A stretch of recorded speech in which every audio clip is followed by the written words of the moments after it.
मैं बुद्ध भूमि में जब कुछ काम से गया था और बुद्ध की मूर्ति पेंटिंग कर रहा था, तो उन्होंने डिमांड रखी कि यार गवई जी, मुझे एक भगवान बुद्ध की बैठी हुई प्रतिमा चाहिए।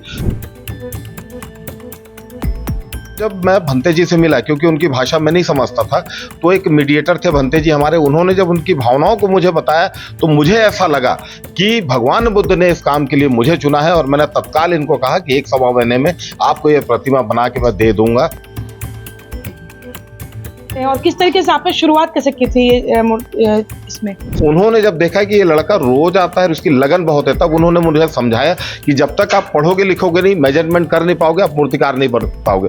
मेरे पीछे जो आप गौतम बुद्ध की आदमकद प्रतिमा देख रहे हैं, ये प्रतिमा कुछ दिन बाद श्रीलंका में नजर आएगी। जी हाँ, हमारे भिलाई के कलाकार और MIC सदस्य हैं निगम में चंद्रशेखर गवई, उन्होंने ये प्रतिमा तैयार की है। और ये पहला मौका है कि हमारे यहाँ से शहर से ये प्रतिमा श्रीलंका जा रही है और ये बौद्ध धर्म के अनुयायियों ने यहाँ पर ऑर्डर देकर के बनाया। आप सोच सकते हैं कि पूरे हिंदुस्तान में बौद्ध अनुयायियों को केवल भिलाई नजर आया कि यहाँ पर इतनी खूबसूरत प्रतिमा बन सकती है, इस वजह से ये ऑर्डर सिर्फ और सिर्फ भिलाई में मिला। तो हमारे साथ गवई जी हैं, गवई जी के साथ हम जुड़ते हैं। भैया, सबसे बड़ी उपलब्धि है कि भिलाई के लिए श्रीलंका से चल करके ये ऑर्डर आया है आपके पास। कैसे ये लोगों ने आपको ढूंढा और कैसे ये प्रतिमा अब श्रीलंका आप तैयार करके भेज रहे हैं? ये मेरे एक मित्र हैं, GD राउत जी हैं, बैंक से रिटायर हुए थे।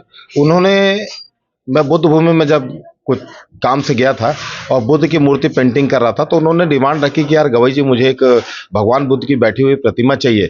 तो मैंने उन्हें 2.5 फीट की एक प्रतिमा बना के उनको भेंट की। जब भंते जी भारत भ्रमण में आए, उन्होंने जब उस मूर्ति को देखा तो उन्होंने कहा कि ये मूर्ति हमें भी चाहिए, इतनी बड़ी मूर्ति चाहिए और 1 महीने में बन के मिल जानी चाहिए। तो मैंने कहा मैं पार्षद हूँ, समय का थोड़ा सा अभाव है। परंतु जब मैं भंते जी से मिला, क्योंकि उनकी भाषा मैं नहीं समझता था, तो एक मीडिएटर थे भंते जी हमारे, उन्होंने जब उनकी भावनाओं को मुझे बताया तो मुझे ऐसा लगा कि भगवान बुद्ध ने इस काम के लिए मुझे चुना है। और मैंने तत्काल इनको कहा कि 1-1.25 महीने में आपको ये प्रतिमा बना के मैं दे दूंगा। और 1.25 महीने में मूर्ति बन के आपके सामने तैयार खड़ी है। ये कितने फीट की मूर्ति है? वेट कितना है इसका? ये मूर्ति है 7 फीट 9 इंच की है। इसका 27 किलो वजन है, क्योंकि उनकी डिमांड थी कि जितनी हल्की मूर्ति होगी वहां पे बहुत बड़ा आयोजन होता है श्रीलंका में, तो हमें लेके जाने में दिक्कत न हो, इसलिए उनके हिसाब से मूर्ति का वजन 27 किलो बना के प्रदान किया गया। किस तरीके का आयोजन श्रीलंका में होने वाला है? इसका ज्यादा डिटेल तो मुझे जानकारी नहीं है, परंतु जुलाई महीने में वहां पे कुछ वर्षावास के कार्यक्रम होते हैं, जो बहुत भव्य, मतलब श्रीलंका में कार्यक्रम मनाया जाता है, इसलिए मूर्ति बनाई गई है।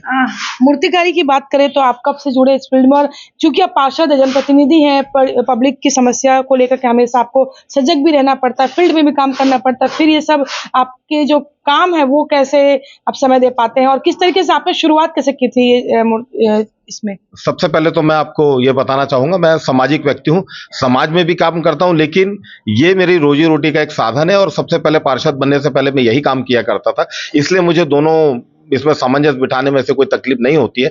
1-1.25 महीने की बात थी, लोगों का आज भी सिग्नेचर साइन में कर रहा हूँ, MIC बैठक में जाता हूँ और जहां भी मेरी जरूरत है तो वहां उपलब्ध होता हूँ। अगर दिन में मैं समय नहीं दे पाया तो पूरी रात जाग के हम लोग इस काम को करते हैं। आपने एक कला कहाँ से सीखी? ये बताओ तो बहुत पुरानी बात है। मैं करीब 50 साल पहले खैरागढ़ में छोटा बच्चा था, तो वो मेरा स्कूल जाने का रास्ता था। मुझे ऐसा लगा कि वहां पे कुछ मूर्तियां बनती, जब मैंने देखी तो मैं वहां गया, तो डेली स्कूल से गायब होना और वहां बैठ के देखना, तो मुझे वहां से भगा दिया जाता था, मार वार के भगा देते थे, स्कूल नहीं जाता। तो एक श्रीवास्तव सर थे, उन्होंने जब देखा कि ये लड़का रोज आता है और उसकी लगन बहुत है, तब उन्होंने मुझे समझाया कि जब तक आप पढ़ोगे लिखोगे नहीं, मेजरमेंट कर नहीं पाओगे, आप मूर्तिकार नहीं बन पाओगे। उनकी बात मुझे अच्छी लगी, मैंने स्कूल जाना चालू किया और वो मुझे 1 घंटे का वहां समय देते, वो देख के मैंने इस चीज को सीखा और बाद में छोटी छोटी मूर्तियां बनाना चालू किया। धीरे धीरे इसमें मैं परंपरागत होते गया और आज बड़ी से बड़ी मूर्ति का मैं निर्माण कर सकता हूँ। ये जैसे आपने बताया कि फाइबर ब्लॉक की मूर्ति है, वेट काफी कम होता है, वॉशेबल है, ये बहुत मेंटेनेंस बहुत कम है इसका। तो इस तरीके के अन्य कितने मेटल पे या अन्य कितनी अलग अलग चीजों पे आप मूर्ति बनाते हैं? मैं सीमेंटेड मूर्ति पे बनाता हूँ, मेटल कास्टिंग भी करते हैं। मेरे मित्र हैं उत्तर कुमार साहू, वो मेरे टीम में बहुत अहम हिस्सा है उनका, वो मॉडल आर्टिस्ट है। उनको जैसे कि मुझे समय अगर नहीं रहा तो मॉडल वो बना के मुझे देते हैं और बाकी जितना फिनिशिंग वर्क है ये मैं करता हूँ। हम टीम वर्क में काम करते हैं। हथखोज में भी हमारा वर्कशॉप है और अभी आप देख रहे होंगे यहाँ काम चल रहा है। ये भी आने वाले समय में आपको बहुत सारी यहाँ मूर्तियां नजर आएंगी और ये वर्कशॉप में आपको कभी भी आके आप विजिट कर सकते हैं। तो देखिए, बिल्कुल ये हमारे लिए भी गर्व की बात है कि हमारे शहर में ऐसे मूर्तिकार हैं कि जिनकी बनाई कृति अब श्रीलंका जैसे देशों में जाकर के नज़र आएगी। और आपको बता दूँ कि गवई जी की बनाई हुई कई मूर्तियाँ हमारे चौक-चौराहों में भी नज़र आती है। पावर हाउस चौक अगर आप आते हैं, तो अम्बेडकर जी की जो प्रतिमा लगी है, वहाँ पर जो आर्ट हुआ है, आदिवासी आर्ट, पूरा जो लोक नृत्य और लोक संस्कृति आप देख सकते हो, वो भी गवई जी का काम है। और यहाँ पर चुम्बन लाल देशमुख जो हमारे शहीद हैं, उनकी भी प्रतिमा हाल ही में उन्होंने बनाई है। तो इस तरह के कलाकार हैं और हम सबके लिए भी गर्व की बात है कि भिलाई का नाम हर क्षेत्र में रोशन होता है, तो कला के क्षेत्र में क्यों पीछे रहे। और आज गवई जी की वजह से श्रीलंका में हमारे भिलाई का भी डंका बजेगा। कोमल धनेसर, IBC 24 भिलाई।